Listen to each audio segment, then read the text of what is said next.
Hey everybody. One second. All right. So, hi, I'm Jonathan. Today I'm going to show you using the CNC router to make a kid's stool. So a small little stool for a 1.5-year-old to put on his shoes in the morning.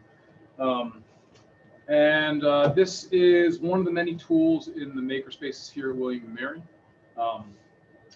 And we are currently in the small hall makerspace, which is located in small hall in the physics building. We also have makerspaces in the library at SWIM and across campus other satellite locations.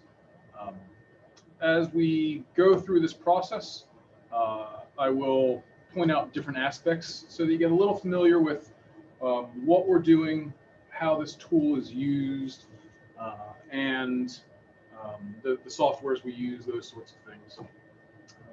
Yeah, and it should be fun.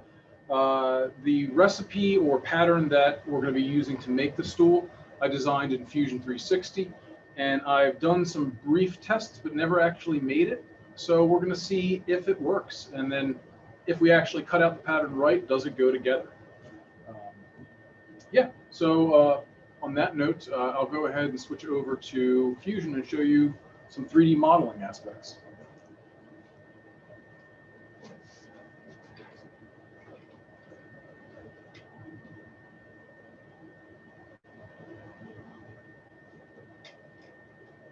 Okay, so this is the stool that we'll be making. It is a fairly simple little stool. As mentioned, it's how tall is this? It's roughly a foot high, just over a foot high. And it should be relatively strong, so it should be usable as a step stool or as a kid's stool, any number of little of things you can use this type of stool. I designed this to be cut out of 1/2-inch thick plywood. Everything in this design is half-inch thick, and it has 4 basic parts, which you can see like so. So what you're looking at right now is the environment in Fusion 360. It's a engineering design software that you can use for pretty much any sort of engineering design, including finite element analysis. And we teach it here in our EPAD program at William & Mary, which is Engineering Physics and Applied Design. Again, today we're going to be routing out these 4 pieces and then assembling the kits.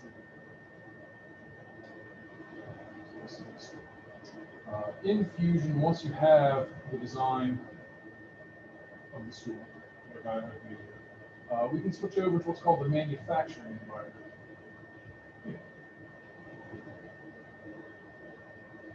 And that's where we can set up all the tool paths that we want it to use, we want the machine to use. So let me jump back and flatten this out. There we go. And jump over to the manufacturing environment.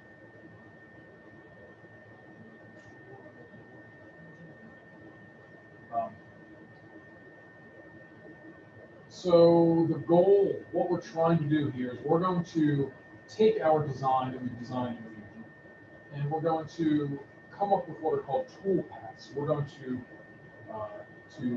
determine how to make this machine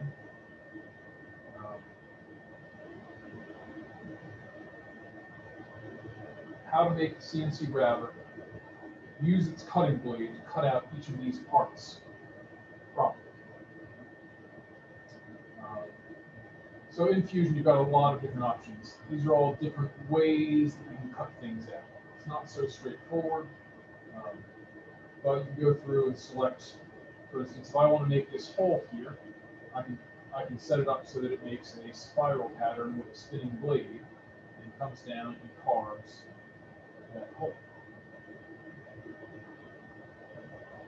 Or if I want to cut out this piece from, again, a sheet of material, I can have it construct this contour following the path I've already used.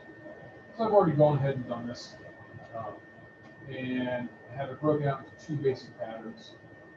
One where it makes all the holes and one where it cuts out the final parts. So we can actually simulate this in the same software. Like so. And this is simulating the cutting head of the machine that we're about to use.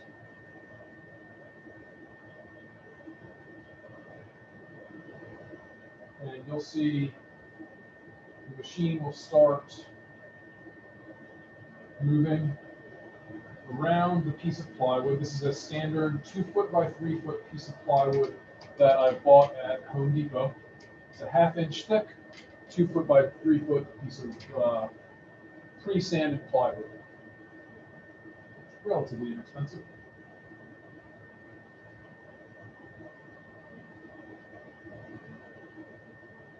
And then the machine will go through the contours that I've set up and figure out, and run through simulating cutting the wood.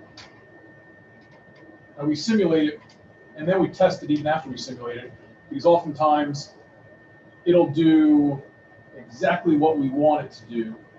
And if we, the designer, embed mistakes, it will perform those mistakes, which can lead to the machine crashing or the blade breaking, things of that nature.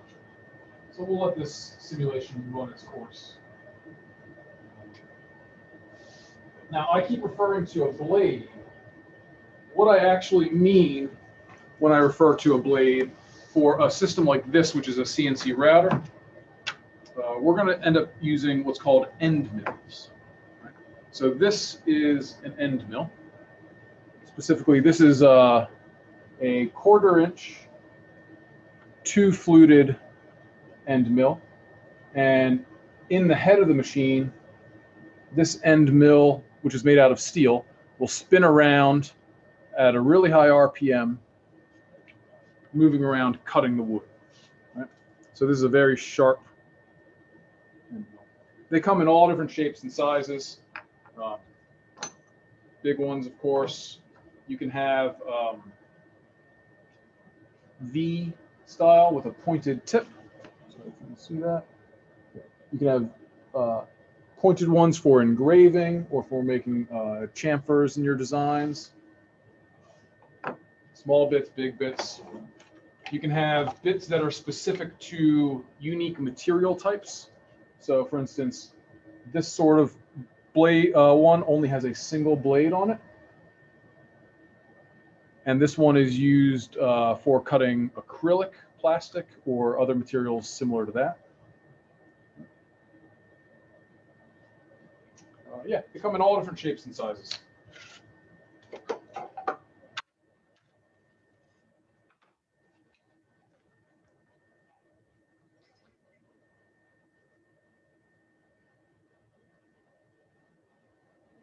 So over here, the computer is still simulating our cutout pattern. As you can see, it's made some holes, made one trench.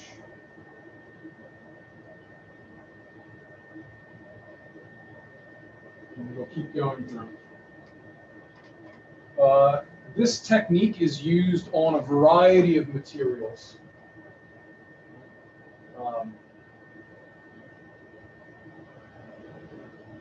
So what we have loaded here, again, this is 1/2 inch thick standard pre-sanded plywood that you can get at Home Depot or Lowe's or Ace Hardware.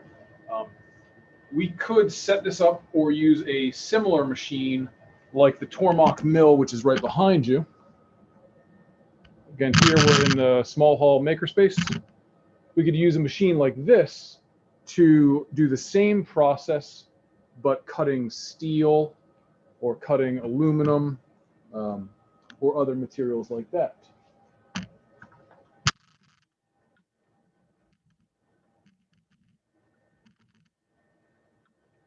So once again, we're here in the small hall makerspace. We are getting ready to do some CNC routing to make a kid's stool.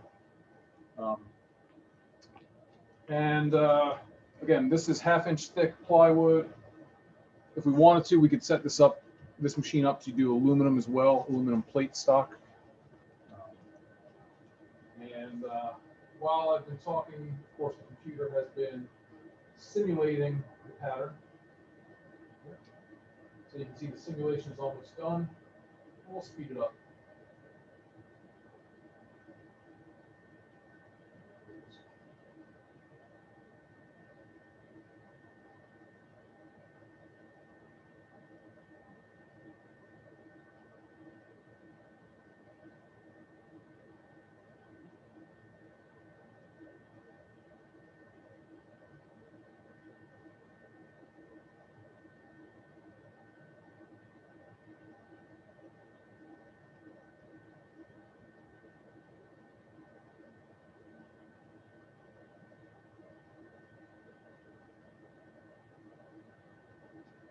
All right.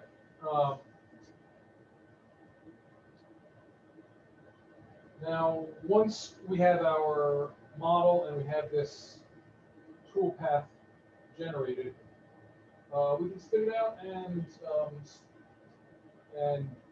generate the G code, which is a type of programming language that these machines follow. And send it over to our machine to have the cut speed. In this case,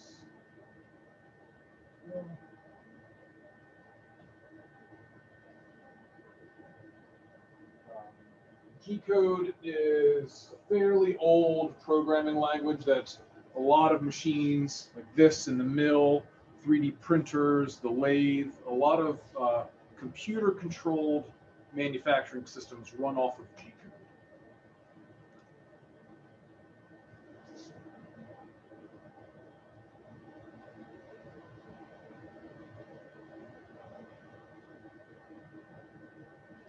All right.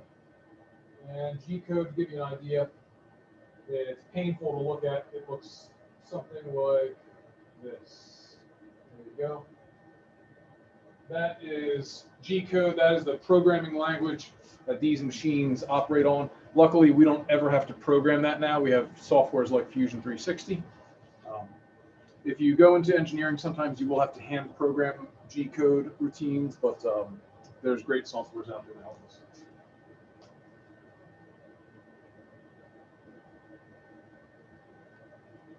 Okay, so let's get to it.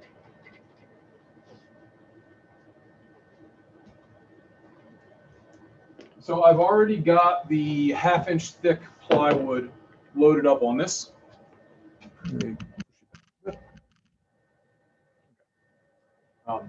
I've already got the 1/2-inch thick plywood loaded up on this, as you can see.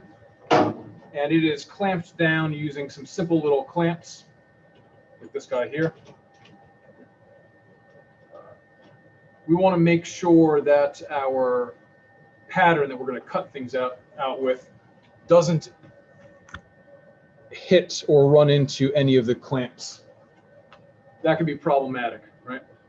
If we're cutting something soft like wood and we're doing it at a fairly high rate, when our cutting blade hits, if it were to hit something like this clamp, which is made out of steel, a much harder material, it'll break the bit.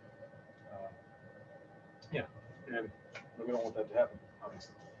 So the wood is on here. We make sure that it is good and secure. Right? A couple knocks, make sure that it's not going to move around on us. And then we're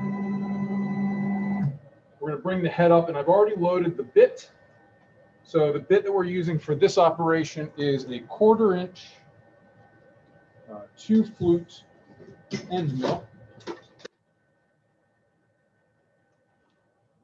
Typically, the end mills that you'll buy will come in a package like this from McMaster Carr, Grainger, Amazon, wherever you want to get your end mills. There's lots of places to get them.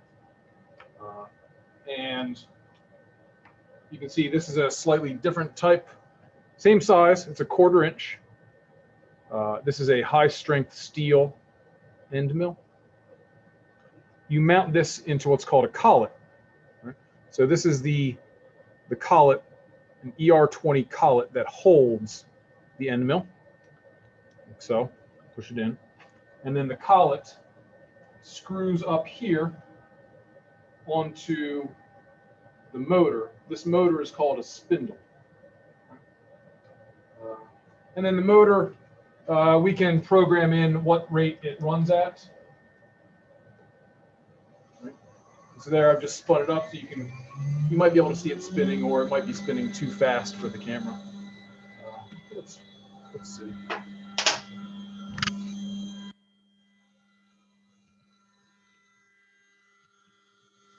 So that is the spinning end mill, which is mounted onto the spindle here.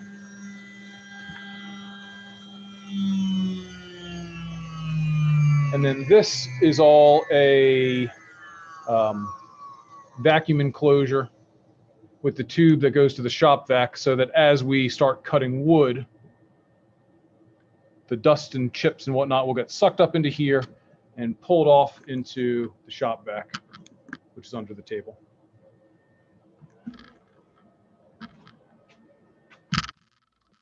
Other items that might be of interest.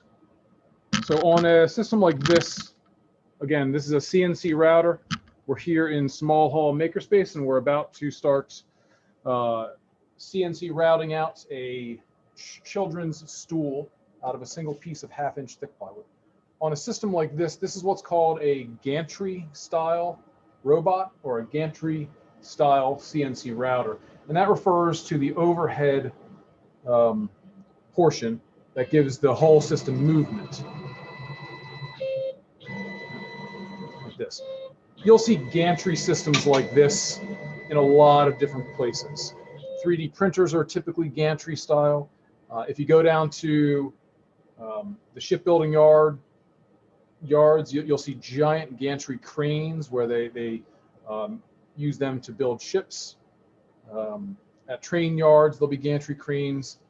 The gantry style robotic system is widely used because it's strong and sturdy and adaptable. Yeah, some other things you'll see. This spindle motor here, it can get pretty hot when we're about to run the recipe. So we're actually actively running water through the motor. That's these lines here. So we have cooling water that's running into the spindle motor and then back out. Right. And then again, this is the vacuum line running to the shop vac to clean up the sawdust. When we start running this, you won't be able to hear me talking because it's going to be very loud. So of course, if you run a machine like this, you need your eyes and ears always.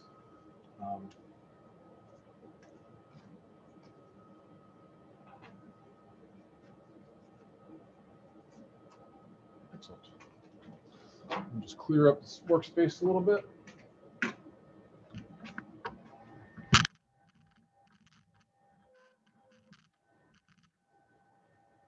Okay, now the recipe that we've developed in Fusion, the pattern that we're going to cut out, I've saved it to a USB stick and then loaded it onto this controller here. This controller allows me to manually move in X, Y, and Z. Right? If we're facing the gantry system like this, this is our X direction, this is our Y direction, and then upwards is our Z direction. So I can move it in X, Y, and Z manually. Now, to start the recipe, I have to tell this computer where my starting point is. Where's my X0, Y0, and Z0 location? That's what we call the home, right? Or origin. So for the recipe or pattern that I've made for the stool, that's going to be this front corner.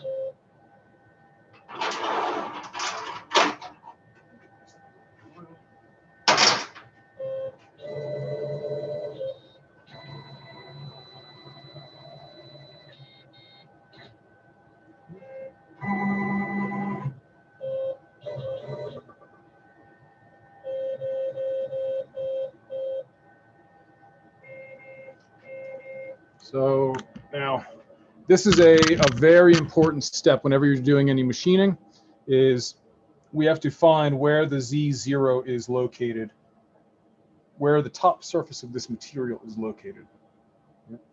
There are some tricks to doing this. There's also auto touch-off probes where you can put a metal plate under here, it'll come down, touch it, and back off so that you get an exact fit. There's a number of different ways to do it. And there's an old machinist's trick where you can use a piece of paper, which is roughly 100 microns or 4 mils thick, and then subtract that from your zero. I'll show you that. So we take a piece of paper. Let me get a piece of white paper.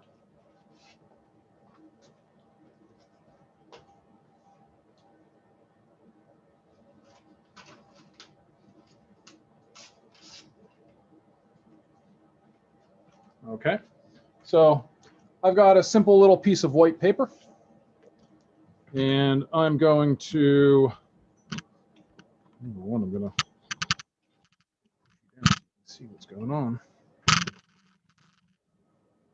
There we go.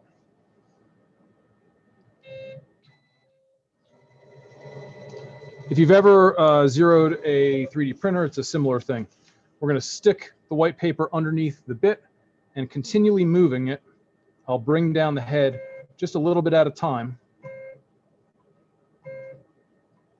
until I feel, oh, there you go, that the paper is grabbed. Right? And I can't move the paper anymore. At that point, I'm approximately 100 microns, or on the thickness of the paper above the work surface-ish. Right? It's a good close approximation. We don't use this method if we're doing precision machining, but for making a children's stool out of a piece of plywood, it's good enough.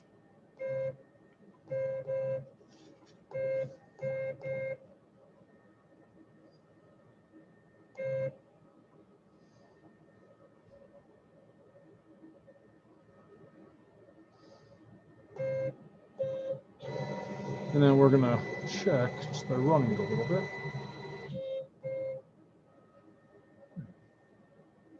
So we've got a little bit of bow here. I'll show you what I mean.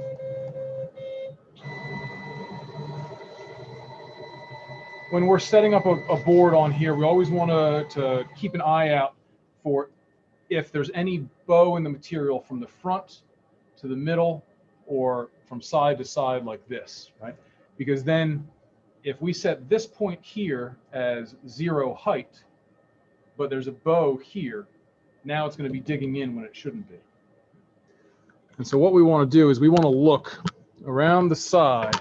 We look really closely. So right here where the clamp is, of course, it's clamped down nice and tight. But as we move away from that clamp, now you can see there's about a 3 millimeter gap forming where that wood is, right? So that's actually bowing fairly significantly, enough where it will be a problem for the pattern. It'll have unintended consequences. So we're going to fix that.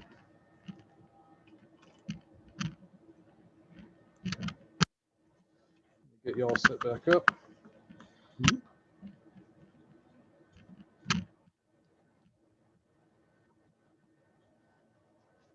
Okay, and the way we fix that is just with more clamps. I'm going to move this guy down to there.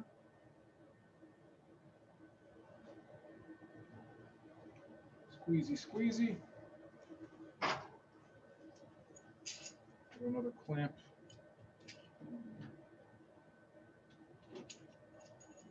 Here.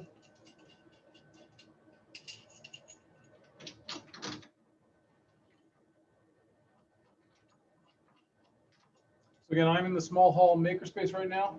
We are getting ready to CNC route out a small stool, a child stool, out of a single piece of 1/2 inch thick plywood. And right now we're just preparing it.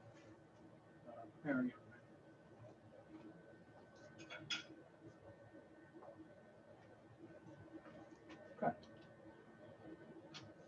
Oops. Okay.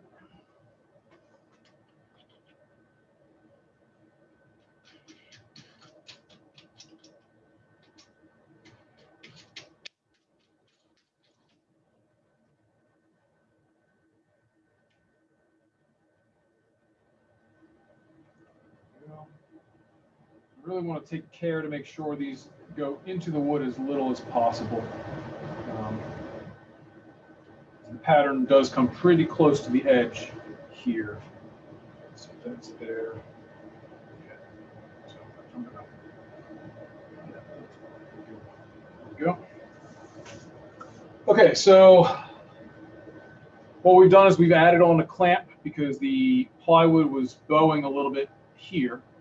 That has pulled down the wood, removed the bow, and now a point over here that I tell the machine is 0 height is also going to be equivalent to over here. So we're just going to check on the other side to see if there's any bow. It is a little bit, but it looks like less than 1 millimeter, so we're going to go with it. Okay.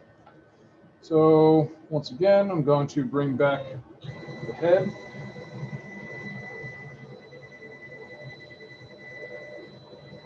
And I'm going to reset my 0.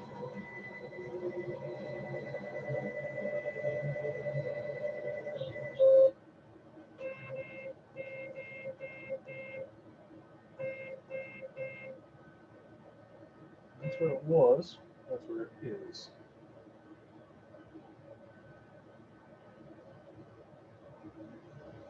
So then 0, 0. Okay. And we're just going to check.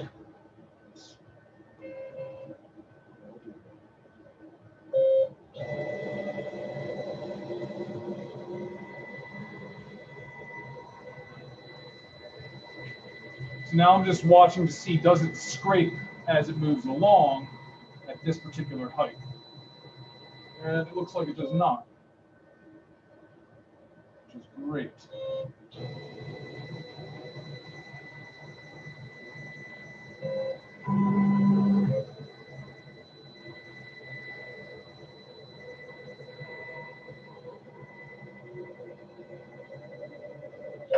Okay, so we should be good to run. Again, we're in the small hall makerspace. We're about to CNC route out a small child stool, small stool for a child.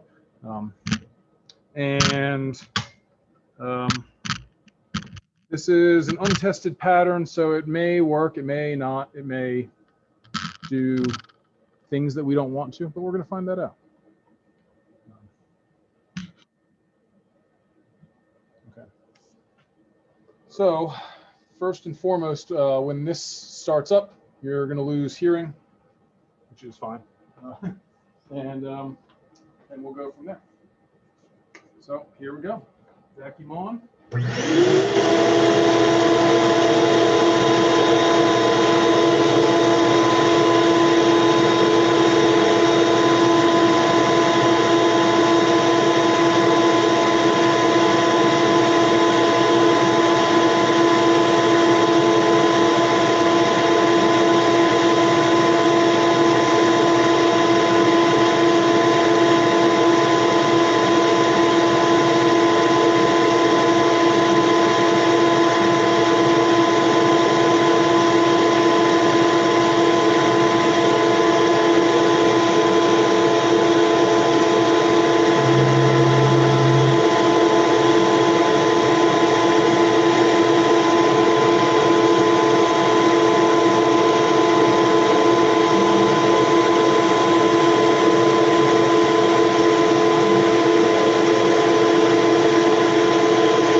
All right, all right, all right. So now you can see we have finished cutting out the pattern.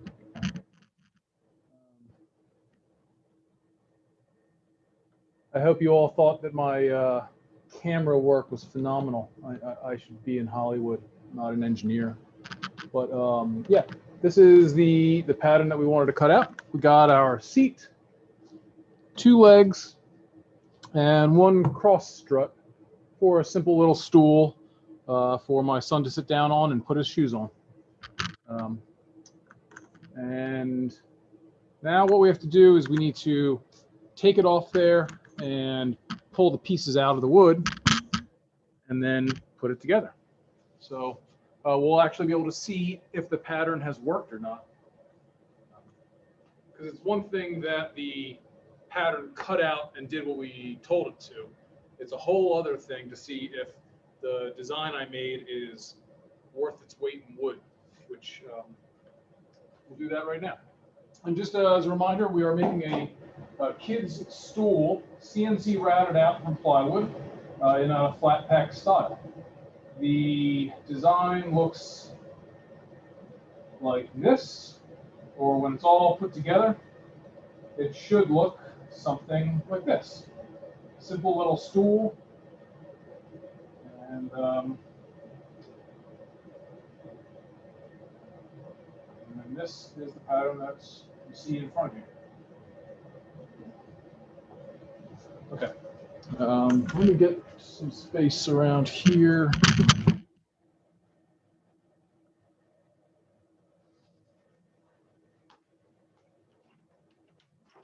I'm just going to undo the clamps, pull the piece of wood off, and cross our fingers, knock on wood. Hopefully the pieces will come out with only minimum amount of post work. We'll see though.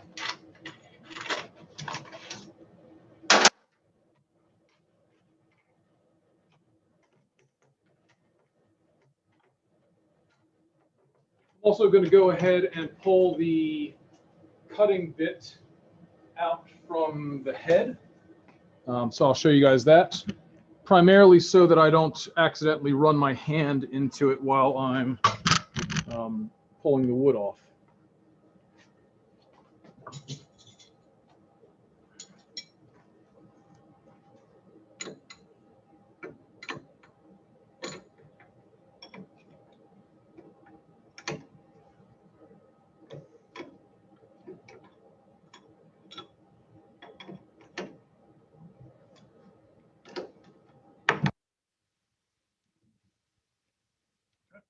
So this is the bit that we've been using to cut out our piece.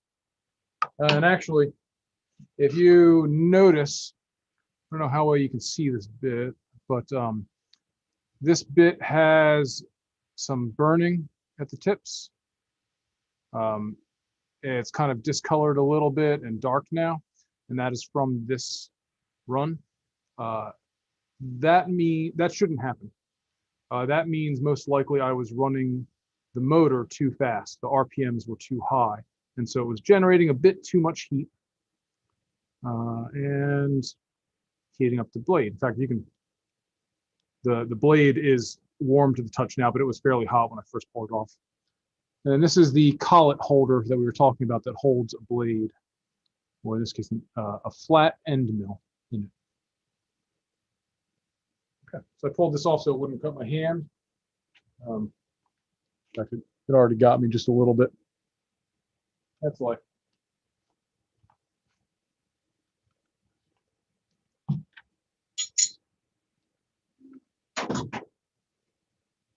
right, now we're going to pull off the rest of these bits.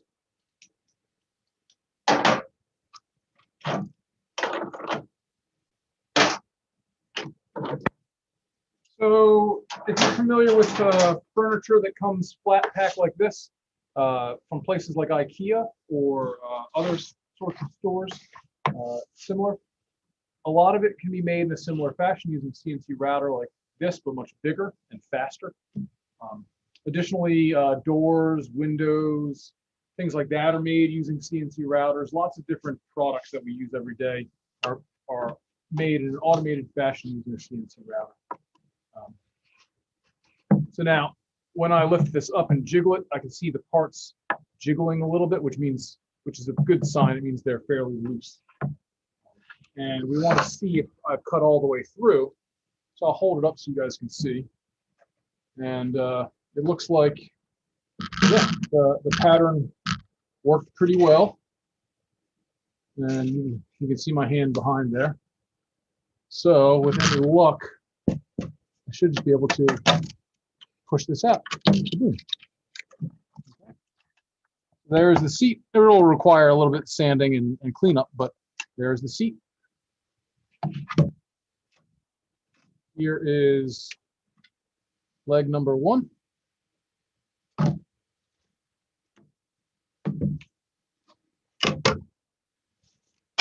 Here is leg number 2.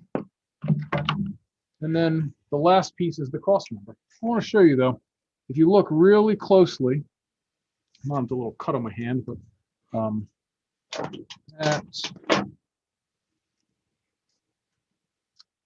in here, there are these little tabs that I left. Right, let's see. There, you see that little connecting tab? There's just enough wood there that it holds the part in place while it's working. Otherwise, that spinning blade would hit the part and the part would fling around and be a hazard to everyone, right? But it's enough wood to hold it in place, but not enough wood that it's a problem. So when I'm done like this, I can't just push it out like that.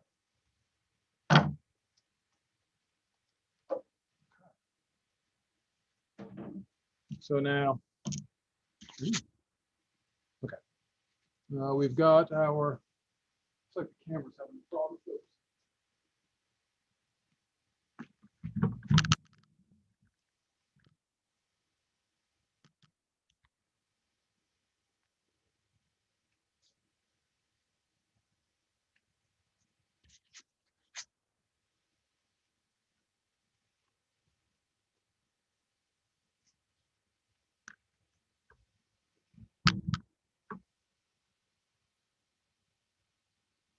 Sorry, everybody, the camera doesn't seem to want to, oh, there we go.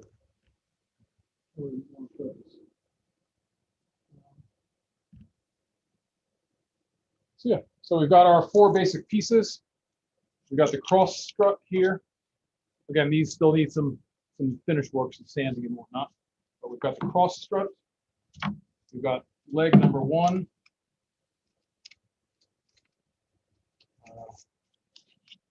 So leg number 2, and the seat. Now, I'm asking for a lot here, but I'm going to try and fit them together even without doing any cleanup on them, any sanding or anything. We're going to see how well this works. So, leg number 1. Hey, look at that. Leg number 2. Decent fit. Right. I have to put, the way I designed this, you have to put the legs and the cross strut in first, because the cross strut also supports the base of the stool. Okay. So there's our little frame. Oh, it could also be a mini sawhorse. I'm pretty excited about that. And then we put the stool on. So, and then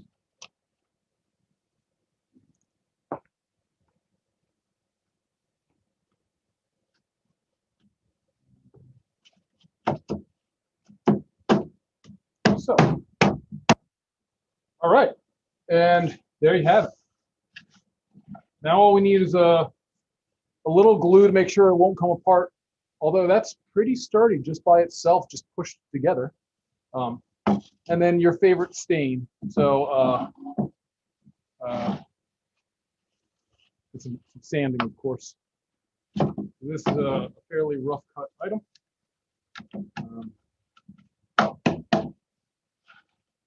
There we have it. Let's see how it works. If I were a 1.5-year-old kid, could I sit on it and put my shoes on? That's the question. Or is it just going to break? Because I am not a 1.5-year-old kid. Hey, hooray. There's my little stool.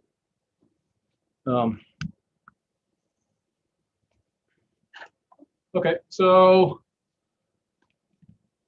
that is the little stool, CNC cut out of a 1/2-inch piece of plywood, and made using Fusion 360 from this model.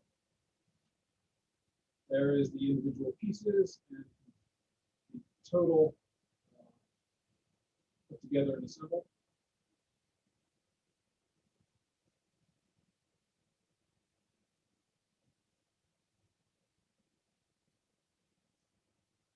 And yeah, just needs a little bit of glue and some hammering together, and it'll be nice and sturdy and ready to use.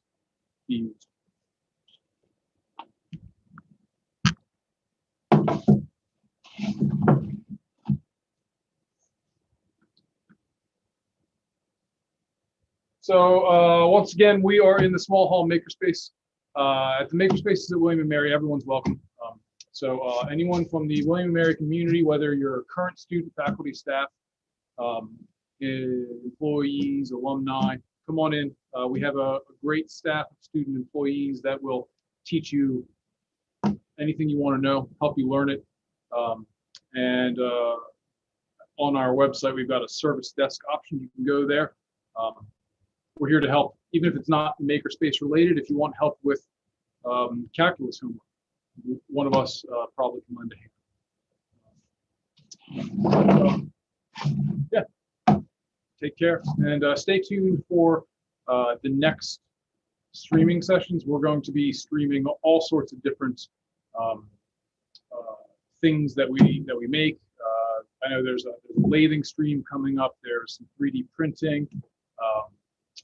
Yesterday we had Michaela doing embroidery and sewing. So lots of stuff yet to come.